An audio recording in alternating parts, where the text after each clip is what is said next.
A movie based off a video game? This ain't gonna be good. Hey, hey, hey. Good to see you. Come on in, let's go. Yeah! Let's go!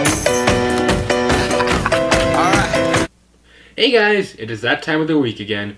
I am the Media Raptor back here with a brand new movie review. Today, I'm going to take a look at a 2005 movie based off a video game, which is a game which I play a lot. That movie is Doom. Yes guys, Doom. This is the Blu-ray unrated extended edition of the movie. Yeah, I'm just gonna state a couple things. I've played the original Doom game, the Knee Deep in the Dead. I thoroughly enjoyed it. I found it to be addicting, fun, and just all around silly and yet totally enjoyable. So when I heard there was a Doom movie, I was actually pretty interested. But then when I started hearing horrible things about it, I decided, you know what, I wasn't going to waste my time with it. So why do I own the Blu-ray version of it? So I found it for $3 at my local video store, man. $3, I'm not going to lose a lot of sleep. But let me just say also, movies that are based off video games usually don't work. Like, for example, the Super Mario Bros. Movie, even though that one I did kind of enjoy.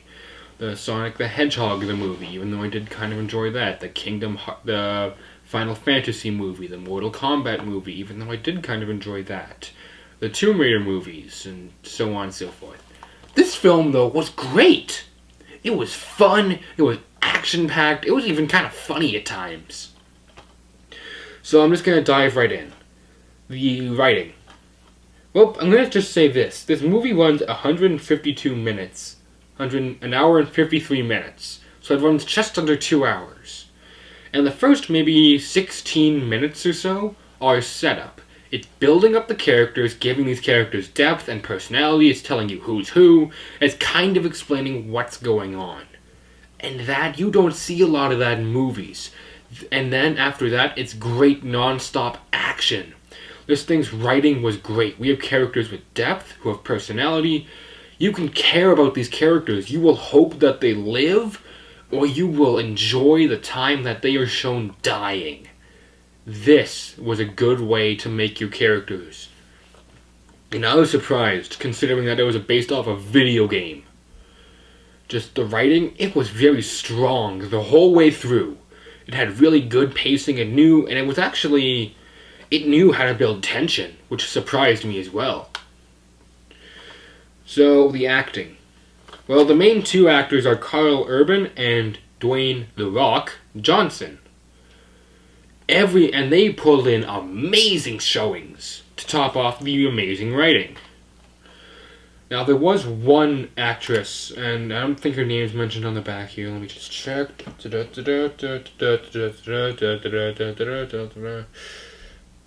No, her name's not mentioned on here.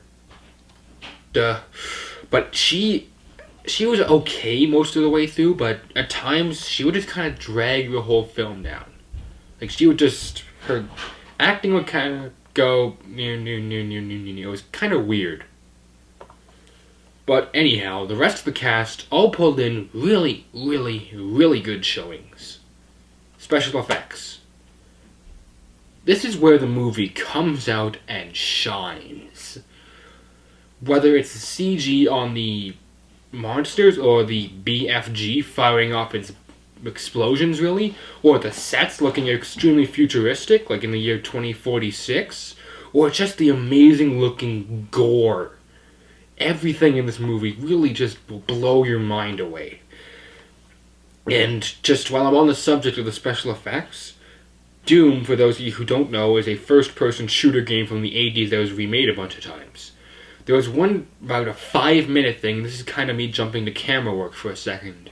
About a 5-minute scene when the main character, he gets knocked out, then he wakes up, and it goes into a first-person mode, and his gun just comes up, and then he's just running around blowing everything up. That looks amazing. Just the gore looked great. And the monsters, they look really creepy, but they also look like what the monsters looked like in Doom. So I was really happy. Music, the score, it's kind of creepy, and it's good. It's good because it can make it even creepier when it should be. Other than that, lighting, well, a lot of it's actually filmed during the night. It was supposed to be in like a sort of in a base with no power at times, so you know what, that's not a big deal. But just effects were great, music was pretty good, writing was great, acting was great. Yeah. So overall, can I recommend Doom? Yes, I can. Look, guys, Doom is not a good quality movie. In fact, it's pretty horrible if you're looking for quality. But if you're looking for an awesome action movie when you can care about your characters and there's tons of gore and tons of stuff just blowing up with any people using big guns, this is the movie for you. And I don't know what the difference between the unrated extended edition is and the rated edition, but you know what? Pretty much if it's extended, that to me means more explosions and more big guns. I'm totally cool with that, man. So you guys, if you haven't seen this movie, go out and watch it. If you love action movies, like I just said, you will thoroughly be entertained by this movie. It is an hour and 53 minutes, or maybe like an hour and 40 minutes, 47 minutes if you don't count the credits. Very well spent. And speaking of the credits are also done like the original Doom, with just a gun going around blowing up the credits. And the opening title sequence looks amazing as well. So yeah, you guys, you really should go and watch Doom. I was thoroughly surprised when it came out being as good as it was. But hey, you know what, that's just me, and I like stuff blowing up all the time. You may not like it at all. Who knows? The only way we'll know is if you go and watch it. But hey, that's all the time I have for this week, folks.